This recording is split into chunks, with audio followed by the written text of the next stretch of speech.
Hello കൂട്ടുകാരെ, class 9 chemistry chapter 2 periodic table. നമ്മൾ exam preparation ചെയ്തായിട്ട് നമ്മൾ പഠിച്ചുകൊണ്ടിരിക്കുന്നത് ചാപ്റ്റർ 2 പീരിയോഡിക് ടേബിൾ ആണ് നമ്മൾ പഠിച്ചുകൊണ്ടിരിക്കുന്നത്. അപ്പോൾ നമുക്ക് ഇന്ന് നോക്കാം പ്രധാന ഗ്രൂപ്പ് മൂലകങ്ങളുടെ ഗ്രൂപ്പ് നമ്പർ എങ്ങനെ കണ്ടെത്താമെന്ന്. മെയിൻ ഗ്രൂപ്പ് എലമെൻസിൻ്റെ ഗ്രൂപ്പ് നമ്പർ എങ്ങനെ കണ്ടെത്താം. അപ്പോൾ ആദ്യത്തെ ഗ്രൂപ്പായ 1ഉം 2ഉം 1ഉം 2ഉം ഗ്രൂപ്പിലെ ഇലക്ട്രോൺസുകളുടെ എണ്ണം എത്രയാണെന്ന് നമുക്കറിയാമെങ്കിൽ കോൺഫിഗറേഷൻ എഴുതാൻ പറ്റും. ഇലക്ട്രോണിക് കോൺഫിഗറേഷൻ, അറ്റോമിക് നമ്പർ എത്രയാണെന്ന് അറിയാമെങ്കിലും നമുക്ക് ഇലക്ട്രോണിക് വിന്യാസം എഴുതാൻ സാധിക്കും. അങ്ങനെ എഴുതുമ്പോൾ അവസാനത്തെ ഷെല്ലിൽ, അതായത് ബാഹ്യതമ ഷെല്ലിൽ 1 ഇലക്ട്രോൺസ് ആണെങ്കിൽ, ഔട്ടർ മോസ്റ്റ് ഷെല്ലിൽ ഇലക്ട്രോൺസിൻ്റെ എണ്ണം 1 ആണെങ്കിൽ നമുക്ക് പറയാം അവർ ഗ്രൂപ്പ് നമ്പർ 1ൽ ഉൾപ്പെടുന്നവരാണ്. ഗ്രൂപ്പ് നമ്പർ 1 ഏതാണ്? ആൽക്കലി ലോഹങ്ങൾ, ആൽക്കലി മെറ്റൽസ് ആണ്. ഇനി ബാഹ്യമ ഷെല്ലിൽ 2 ആണ് നമുക്ക് കിട്ടുന്നതെങ്കിൽ, ഔട്ടർ മോസ്റ്റ് ഷെല്ലിൽ ഇലക്ട്രോൺസ് എണ്ണം 2 ആണ് കിട്ടുന്നതെങ്കിൽ അവരെ നമ്മൾ എന്ത് പറയാം? ഗ്രൂപ്പ് നമ്പർ 2ൽ ഉൾപ്പെടുന്നതാണ്. അവരെന്താണ്? ആൽക്കലൈൻ എർത്ത് ലോഹങ്ങളാണ്, ആൽക്കലൈൻ എർത്ത് മെറ്റൽസ് ആണ്. അപ്പോൾ 1 ആണ് അവസാനിക്കുന്നതെങ്കിൽ, ഔട്ടർ മോസ്റ്റ് ഷെല്ലിൽ 1 ആണെങ്കിൽ അത് ഗ്രൂപ്പ് നമ്പർ 1ലും, 2 അവസാനിക്കുന്നതെങ്കിൽ അവർ ഗ്രൂപ്പ് നമ്പർ 2ഉം ആയിരിക്കും.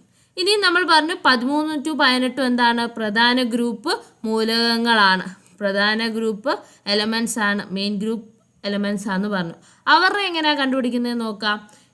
ബോറോൺ, അതിൻ്റെ അറ്റോമിക് നമ്പർ 5 ആണ്. ഇലക്ട്രോണിക് കോൺഫിഗറേഷൻ വരുമ്പോഴത്തേക്ക് 2, 3. അപ്പോൾ ഔട്ടർ മോസ്റ്റ് ഷെല്ലിൽ 3 ആണ്. അപ്പോൾ ഗ്രൂപ്പ് നമ്പർ എങ്ങനെ വരും? 10 കൂട്ടിയാണ് നമ്മൾ ഇവരുടെയൊക്കെ ഗ്രൂപ്പ് നമ്പർ എഴുതുന്നത്. അപ്പോൾ ഔട്ടർ മോസ്റ്റ് ഷെല്ലിൽ, ബാഹ്യതമ ഷെല്ലിൽ 3 ഇലക്ട്രോൺസ് ആണ്, പ്ലസ് 10, 10 കൂടെ കൂട്ടുമ്പോഴത്തേക്ക് 13. അപ്പോൾ ബോറോൺ ഏതിൽ വരുന്നു? 13. ഇനി കാർബൺ ആയാലും 6 ആണ് അറ്റോമിക് നമ്പർ, 2, 4 എന്ന് വരും ഇലക്ട്രോണിക് വിന്യാസം.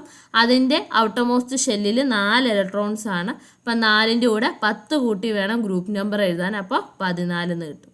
നൈട്രജൻ 7 ആണ്, 2, 5 എന്ന് വരും, 5 ആണ് ബാഹ്യതമ ഷെല്ലിൽ. അപ്പോൾ 5ൻ്റെ കൂടെ 10 കൂട്ടി വേണം ഗ്രൂപ്പ് നമ്പർ എഴുതാൻ, അപ്പോൾ 15. ഓക്സിജൻ ആകുമ്പോൾ 8 ആണ് അറ്റോമിക് നമ്പർ, ഇലക്ട്രോണിക് വിന്യാസം വരുമ്പോഴത്തേക്ക് 2, 6. 6 ആണ് ബാഹ്യതമ ഷെല്ലിൽ. അങ്ങനെയാണെങ്കിൽ ഗ്രൂപ്പ് നമ്പർ വരുമ്പോൾ 6 + 10, 16ാമത്തെ ഗ്രൂപ്പ് നമ്പറിൽ ഉൾപ്പെടുന്നു. ഫ്ലൂറിൻ ആണെങ്കിൽ F ആണ്, 9 ആണ് അതിൻ്റെ അറ്റോമിക് നമ്പർ, 2, 7 എന്ന് വരുന്നു. 7 ആണ് അവസാനത്തെ ഷെല്ലിലുള്ളത്, 7ൻ്റെ കൂടെ 10 കൂട്ടി വേണം ഗ്രൂപ്പ് നമ്പർ എഴുതാം, അപ്പോൾ 17 എന്ന് വരുന്നു.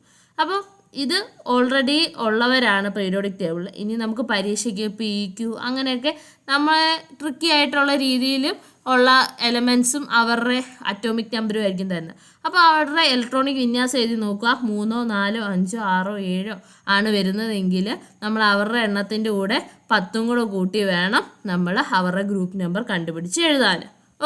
അതുപോലെ തന്നെ നിയോൺ എന്ന് പറയുന്നത് 10 ആണ് അറ്റോമിക് നമ്പർ, 2, 8.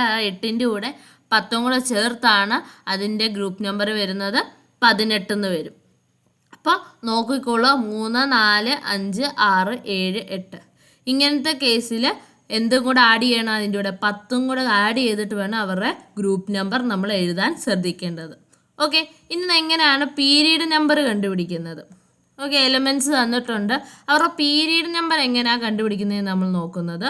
അപ്പോൾ നമുക്ക് തരുന്ന എലമെൻറ്റുകളുടെ അറ്റോമിക് നമ്പർ അറിയാം, അപ്പോൾ അവരുടെ ഇലക്ട്രോണിക് വിന്യാസം അറിയാമെങ്കിൽ അവരിൽ എത്ര ഷെല്ലുണ്ടോ ഓരോ ഇലക്ട്രോൺസിനെയും നമ്മൾ എത്ര ഷെല്ലിലായിട്ടാണ് ഇരുത്തിയേക്കുന്നത് നോക്കുക. ആദ്യം ഹൈഡ്രജൻ നോക്കൂ, 1 ഇലക്ട്രോൺസേ ഉള്ളൂ, അപ്പോൾ അവിടെ 1 ഷെല്ലേ ഉള്ളൂ, അപ്പോൾ അതിൻ്റെ പീരീഡ് എന്താ? 1 ആണ്. ഹീലിയം നോക്കുമ്പോൾ അവിടെ 2 ഇലക്ട്രോൺസേ ഉള്ളൂ, 2 ഇലക്ട്രോൺസ് 1 ഷെല്ലിൽ മാത്രം ഇരുത്തിയാൽ മതി, അപ്പോൾ അവിടെ എത്ര ഷെല്ലേ ഉള്ളൂ? 1 ഷെല്ലേ ഉള്ളൂ, അതും പീരീഡ് 1 ആണ്. ഈ ഹീലിയം 18ാമത്തെ ഗ്രൂപ്പിൽ വരുന്നതാണ്. ഹീലിയം നോബിൾ ഗ്യാസ് ആണ്, അത് 18ാമത്തെ ഗ്രൂപ്പിൽ വരുന്നതാണ്. ഇനി ലിഥിയം നോക്കൂ, ലിഥിയം 3 ആണ് അറ്റോമിക് നമ്പർ, അപ്പോൾ 2, 1. അവിടെ എത്ര ഷെല്ലുണ്ട്? 2 ഷെല്ലുണ്ട്, 2 ഇലക്ട്രോൺസ് ഉള്ള 1 ഷെല്ലും 1 ഇലക്ട്രോൺ ഉള്ള അടുത്ത ഷെല്ലും, അപ്പോൾ അവിടെ 2 ഷെല്ലുണ്ട്. അപ്പോൾ അവിടുത്തെ പീരീഡ് എത്ര ആണ്? പീരീഡ് നമ്പർ 2 ആണ്. ഇനി സോഡിയം നോക്കൂ, സോഡിയം 11 ആണ് അറ്റോമിക് നമ്പർ, 2, 8, 1. ഷെല്ല് എത്ര എണ്ണം ഉണ്ട്? KLM 3 ഷെല്ലുണ്ട് അല്ലേ? അപ്പോൾ പീരീഡ് എന്തായിരിക്കും? 3. അപ്പോൾ ഷെല്ലിൻ്റെ എണ്ണം അനുസരിച്ചാണ് നമ്മൾ പീരീഡ് നമ്പർ കണ്ടെത്തുന്നത്. അതിന് അറ്റോമിക് നമ്പർ അറിയാമെങ്കിൽ ഇലക്ട്രോണിക് വിന്യാസം എഴുതുക. ഇലക്ട്രോണിക് വിന്യാസത്തിൽ നിന്ന് നമുക്ക് എത്ര ഷെല്ലുണ്ടെന്ന് കണ്ടുപിടിക്കാം. ഷെല്ലിൻ്റെ എണ്ണം അറിയാമെങ്കിൽ അത്രയാണ് പീരീഡ് നമ്പർ. നോക്കൂ, പൊട്ടാസ്യം 2, 8, 1 അപ്പോൾ എത്ര ഷെല്ല KLMN 4 ഷെല്ലുണ്ട്. അപ്പോൾ അവിടുത്തെ പീരിയഡ് നമ്പർ എന്താണ് 4. അപ്പോൾ ഷെല്ലിൻ്റെ എണ്ണം അനുസരിച്ച് നമുക്ക് പീരിയഡ് നമ്പർ കണ്ടെത്താൻ സാധിക്കും. അത് നോബൽ ഗ്യാസസ് അല്ലെങ്കിൽ ഉത്കൃഷ്ടവാതകങ്ങൾ. ഇതും പ്രധാന ഗ്രൂപ്പ് മൂലകങ്ങളിൽ വരുന്നവരാണ് ഉത്കൃഷ്ടവാതകങ്ങൾ. നോബൽ ഗ്യാസസ്, നോബൽ വാതകങ്ങൾ എന്ന് പറയുന്നത് ഹീലിയം, നിയോൺ, ആർഗൺ, ക്രിപ്റ്റൺ ഒക്കെയാണ്. ഹീലിയത്തിൻ്റെ അറ്റോമിക് നമ്പർ 2 ആണ്. ഇലക്ട്രോണിക് കോൺഫിഗറേഷൻ 2 ഇലക്ട്രോണേ ഉള്ളൂ. അപ്പോൾ കോൺഫിഗറേഷൻ 2. Group number 18. ഹീലിയം ഏത് ഗ്രൂപ്പിൽ വരുന്നതാണ്? 18ാമത്തെ ഗ്രൂപ്പിൽ വരുന്നതാണ്. അത് ശ്രദ്ധിച്ചോണം, തെറ്റിപ്പോവരുത്. ഹീലിയം ഗ്രൂപ്പ് നമ്പർ 18ൽ വരുന്നവയാണ്.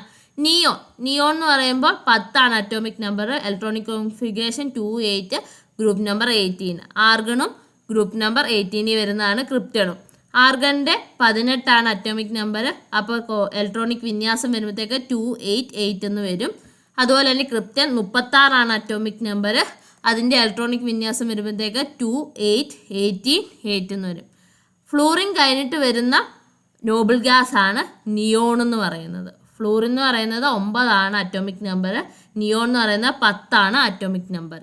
28 കോൺഫിഗറേഷൻ. ഇവയെല്ലാം ഗ്രൂപ്പ് നമ്പർ 18 ആണ്. ഉത്കൃഷ്ടവാതകങ്ങൾ. ഇവയെല്ലാം എന്താണ്? ഉത്കൃഷ്ടവാതകങ്ങളാണ്. അതുപോലെ തന്നെ ഇന്നത്തെ ശ്രദ്ധിക്കേണ്ട കാര്യം 18ാമത്തെ ഗ്രൂപ്പ് എലമെൻറ്റ്സ് കെമിക്കൽ റിയാക്ഷനിൽ ഏർപ്പെടത്തില്ല. കാരണം അവർക്ക് ഇലക്ട്രോൺസ് എല്ലാം സ്റ്റേബിളായിട്ടാണ് അറേഞ്ച് ചെയ്തിരിക്കുന്നത്. അവർ സ്ഥിരത കൈവരിച്ചതായതുകൊണ്ടാണ് അവർ റിയാക്ഷനിൽ ഏർപ്പെടാത്ത. സ്ഥിരത കൈവരിച്ച ഇലക്ട്രോണുകൾ ക്രമീകരണമുള്ളതിനാൽ സാധാരണ നിലയിൽ 18ാം ഗ്രൂപ്പ് മൂലകങ്ങൾ രാസപ്രവർത്തനങ്ങളിൽ പങ്കെടുക്കാറില്ല. അപ്പോൾ എന്തുകൊണ്ട് 18ാമത്തെ ഗ്രൂപ്പ് എലമെൻറ്റ്സ് കെമിക്കൽ റിയാക്ഷനിൽ ഏർപ്പെടുത്തില്ലെന്ന് ചോദിച്ചാൽ എന്ത് എഴുതണം? Because of the stable arrangement of electrons. സ്ഥിരത കൈവരിച്ച ഇലക്ട്രോൺ ക്രമീകരണം ഉള്ളതിനാൽ സാധാരണ നിലയിൽ 18ാം ഗ്രൂപ്പ് മൂലകങ്ങൾ രാസപ്രവർത്തനങ്ങളിൽ പങ്കെടുക്കാറില്ല. നമുക്ക് ചിലപ്പോൾ ക്വസ്റ്റ്യനിൽ കോൺഫിഗറേഷൻ എഴുതി തന്ന് അവർ ഗ്രൂപ്പ് നമ്പർ കണ്ടുപിടിക്കാനായിരിക്കും. അപ്പോൾ ഏതെങ്കിലും ഒരു സിമ്പിൾ തന്നിട്ട് 288 ആർഗണിൻ്റെ ആയിരിക്കും തരുന്നതെന്ന് വെച്ചോ. അതിൻ്റെ ഗ്രൂപ്പ് നമ്പർ നമ്മൾ കണ്ടുപിടിക്കുമ്പോഴത്തേക്ക് 8ൻ്റെ കൂടെ 10 കൂടെ കൂട്ടി ഗ്രൂപ്പ് നമ്പർ 18 കിട്ടും. ഇവരുടെ പ്രത്യേകത എന്താ, അല്ലെങ്കിൽ ഇവരെന്തുകൊണ്ട് കെമിക്കൽ റിയാക്ഷനിൽ ഏർപ്പെടുന്നില്ല എന്ന് ചോദിച്ചാൽ നമ്മൾ എന്ത് എഴുതണം? Because of the stable arrangement of electrons. എന്തുകൊണ്ട്? സ്ഥിരത കൈവരിച്ച ഇലക്ട്രോൺ ക്രമീകരണമുള്ളതിനാൽ സാധാരണ നിലയിൽ 18ാം ഗ്രൂപ്പ് മൂലകങ്ങൾ രാസപ്രവർത്തനങ്ങളിൽ പങ്കെടുക്കാറില്ല. അപ്പോൾ ഈ ക്വസ്റ്റ്യൻസ് നോക്കൂ. Elements P8, Q10, R12, S18 are given. Symbols ഒന്നും റിയൽ അല്ല, പ്രതീകങ്ങൾ യാഥാർത്ഥ്യമല്ല. Write down the electronic configuration of this elements. ഇവയുടെ ഇലക്ട്രോണിക് വിന്യാസം എഴുതുക. P എന്ന് പറയുമ്പോൾ 8 എന്ന് പറയുമ്പോൾ 8 അറ്റോമിക് നമ്പർ. അപ്പോൾ കോൺഫിഗറേഷൻ വരുമ്പോഴത്തേക്ക് 2, 6 ആണ്. Q വരുമ്പോഴത്തേക്ക് Qവിൻ്റെ അറ്റോമിക് നമ്പർ 10. അപ്പോൾ Qവിൻ്റെ അറ്റോമിക് നമ്പർ 10 ആണെങ്കിൽ ഇലക്ട്രോണിക് വിന്യാസം 2, 8. അടുത്ത് R 12. അപ്പോൾ 2, 8, 2. ഇനി S എന്ന് പറയുന്നത് 18. അപ്പോൾ 2, 8, 8. ഓക്കെ. അറ്റോമിക് നമ്പർ തന്നിട്ടുണ്ടെങ്കിൽ നമുക്ക് അവരുടെ ഇലക്ട്രോണിക് വിന്യാസം എഴുതുന്ന വിഷയമില്ലല്ലോ. ഇനി നോക്ക്, ഇവയുടെ ഇലക്ട്രോണിക് വിന്യാസം എഴുതിയ ശേഷം ഇവരുടെ ആരൊക്കെയാണ് ഉത്കൃഷ്ടവാതകങ്ങൾ, നോബിൾ ഗ്യാസസ് ഏതൊക്കെയാണെന്ന് നോക്കാം. അപ്പോൾ നമുക്ക് P തൊട്ട് തുടങ്ങാം. Pയിലെ ഔട്ടർമോസ്റ്റ് ഷെല്ല്, ബാഹ്യ ഷെല്ല് 6 ഇലക്ട്രോൺസ് ആണ്. അപ്പോൾ ഇത് ഏത് ഗ്രൂപ്പിൽ വരുന്നതാണ്? 6ൻ്റെ കൂടെ 10 കൂട്ടണം. അപ്പോൾ ഇത് 16ാമത്തെ ഗ്രൂപ്പിൽ വരുന്നവരാണ്. അടുത്ത Qവിൽ ഔട്ടർമോസ്റ്റ് ഷെല്ലിൽ 8 ഇലക്ട്രോൺസ് ആണ്. അപ്പോൾ അതിൻ്റെ കൂടെ 10 കൂട്ടുമ്പോഴത്തേക്ക് ഏത് ഗ്രൂപ്പിൽ വരുന്ന? 18ാമത്തെ ഗ്രൂപ്പിൽ വരുന്നവരാണ്. R ആകുമ്പോൾ 282. ഔട്ടർമോസ്റ്റ് ഷെല്ലിൽ 2 ഇലക്ട്രോൺസ് ആണെങ്കിൽ അത് ഏത് ഗ്രൂപ്പാണ്? 2ാമത്തെ ഗ്രൂപ്പിൽ വരുന്നവരാണ് R. ഇനി S ആണെങ്കിൽ 288. അവരുടെ ഔട്ടർമോസ്റ്റ് ഷെല്ലിൽ, ബാഹ്യതമ ഷെല്ലിൽ 8 ഇലക്ട്രോൺസ് ആണ്. അപ്പോൾ 10 കൂട്ടുക. അപ്പോൾ അവർ 18 ഗ്രൂപ്പിൽ. അപ്പോൾ ആരൊക്കെയാണ് നോബിൾ ഗ്യാസസ്? നോബിൾ ഗ്യാസസ് അല്ലെങ്കിൽ ഉത്കൃഷ്ടവാതകങ്ങൾ എന്ന് പറഞ്ഞാൽ 18ാമത്തെ ഗ്രൂപ്പിൽ വരുന്നവരാണ്. ആരൊക്കെയാണത്? എസും ക്യൂവുമാണ് 18ാമത്തെ ഗ്രൂപ്പിൽ വരുന്ന ഉത്കൃഷ്ടവാതകങ്ങൾ, നോബിൾ ഗ്യാസസ്. അപ്പോൾ 18ാമത്തെ ഗ്രൂപ്പിൽ വരുന്നവരാണ് എന്തെന്ന് വിളിക്കുന്നത്? ഉത്കൃഷ്ടവാതകങ്ങൾ, നോബിൾ ഗ്യാസസ് എന്ന് വിളിക്കുന്നത്. അതുപോലെ തന്നെ ഇവിടെ ഉത്കൃഷ്ടവാതകങ്ങൾക്കെല്ലാം ഔട്ടർമോസ്റ്റ് ഷെല്ലിൽ, ബാഹ്യമ ഷെല്ലിലെ 8 ഇലക്ട്രോൺസ് ഉണ്ട്. അതുകൊണ്ട് അവർ സ്റ്റെബിലിറ്റി അറ്റൈൻ ചെയ്തവരാണ്, സ്ഥിരത നേടിയവരാണ്.